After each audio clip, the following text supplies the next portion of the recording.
Hi, my name is Robert Birmelin.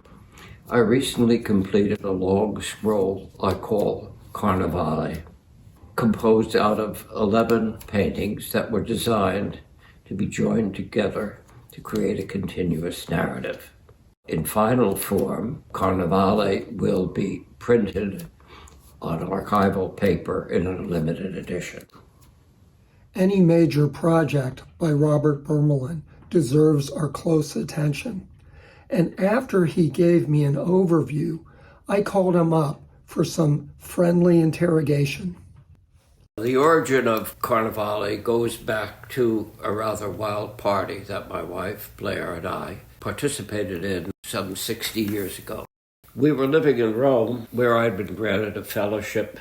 We were both in our late 20s and eager to absorb whatever Italy and Europe had to offer. Many years later, I came upon a sketch I had made of a moment in a rather wild pre-Lenten party. It proved to be the seed that eventually grew into the more extended imagery of Carnevale. Here is what came to mind as I began to work. First was my recollection of personal experience, as it had been called up by the sketch. As the narrative expanded, I realized, often after the fact, how the imagery was linked with a variety of sources, many from artworks of the past that had particularly resonated with my artistic predilections. I was fascinated by the theatricality of 18th century Italian art in Venice, mainly done by the Tiepolos. Then I was also drawn to 16th century German prints by Holbein and others of the Dance of Death theme.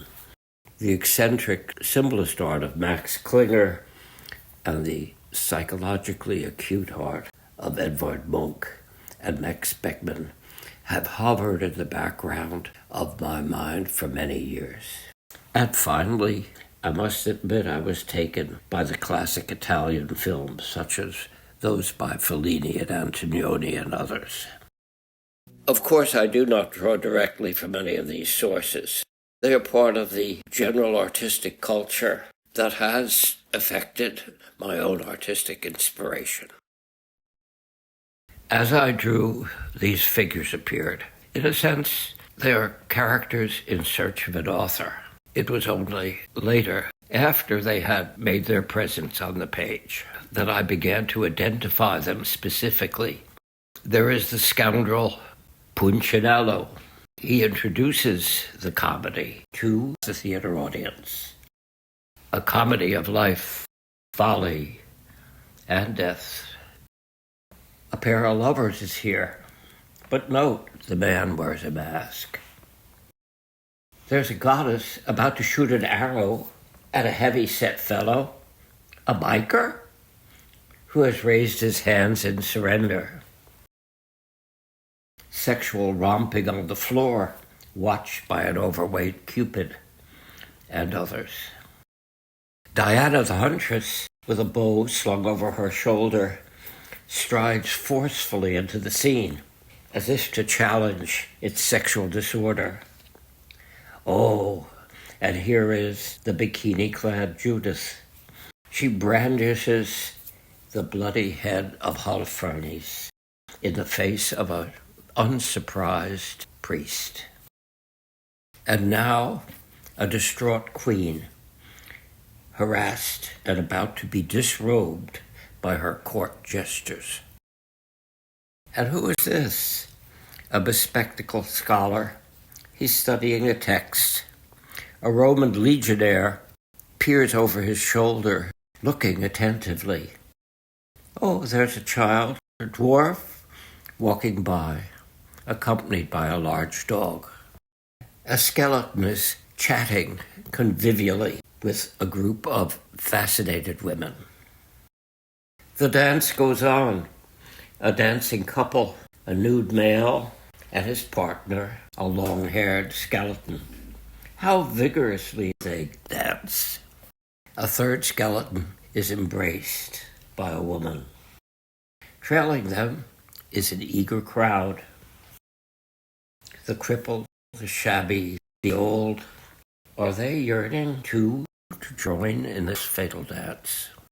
Smoke is rising out of the manhole. Scraps of paper fly in the wind, one of which identifies the perpetrator of this comedy. Finally, a golden page. What can we make of this? Redemption? Heaven? Or just carrying the joke further?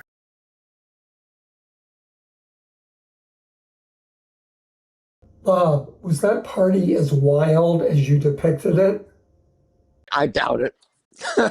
But it was in the neighborhood of that? It was lively. It just had to do with who was invited. Were there a lot of artists? Oh, yeah. And that was a time when the Italian-American movie world was doing a lot of stuff in Rome. Cleopatra, among other things. And there were a lot of people from that world present in the party, together with people, God knows where they came from. So it was a very motley crowd. And yeah, there was a certain degree of abandon. I got some questions about your characters. Like, why is the priest so nonchalant? Well, it's a party. It's a party. The priest is not a priest. He's dressed as a priest. He may well be a movie director. He may well be an actor. Everybody's playing a part. Everybody is dressed up in costume. I'm going to guess which character represents you. Are you the scholar? Maybe I'm everybody.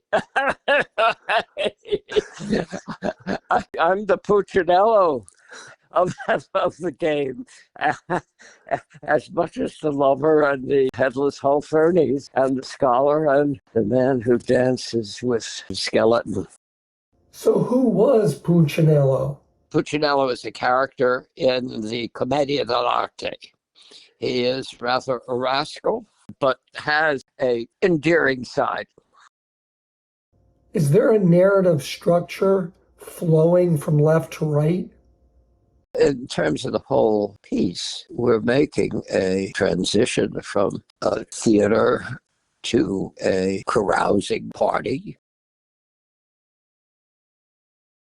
to this odd little scholar who's studying his book in the midst of all this. And then we shift into the eventuality of mortality and continuing into this wild dance, this moment of life and death together. And then you move into the peculiar fascination with mortality from the crowd of old folks. Carnevale is clearly very important to you. Why is that? It's important to me because I'm 92 years old, and I always feel that I want to make something better than I made before. Better in aesthetic terms, but better also in somehow getting close to my own inner state of mind and view of my own past. And I have combined in this piece the showiness, the gaiety, the folly, and also the inevitable sense of mortality that comes with time. In that sense, it's important to me because I more nakedly put it out in this piece than I have in other works that I've done at various times in the past. Bob, anybody who has seen my previous movies about you know how inspiring I find you. Nothing, including macular degeneration, seems to hold you back. I feel very free. I feel like I can do anything that I can manage to do, and I can be as expressive of things which perhaps I would have concealed at another time. You said you're 92, and you've certainly had your fair share of the ups and downs of life, especially losing your beloved wife, Blair. What do you know now about life that your 20-something golden lad self at that party didn't know? And is there any advice you would give that young Bob Birmelin? To young Bob Birmelin, I'd say, don't be so afraid. Don't be so timid. It'll all turn out all right as long as you stay breathing. And yet, Bob told me that the end of life does have its consolations. In closing, he read me a favorite passage from Shakespeare. Fear we not the heat of the sun, nor furious winter's rages. Thou thy worldly task hast done, home art gone, and ta'en thy wages. Golden lads and girls all must, as chimney sweepers, come to dust.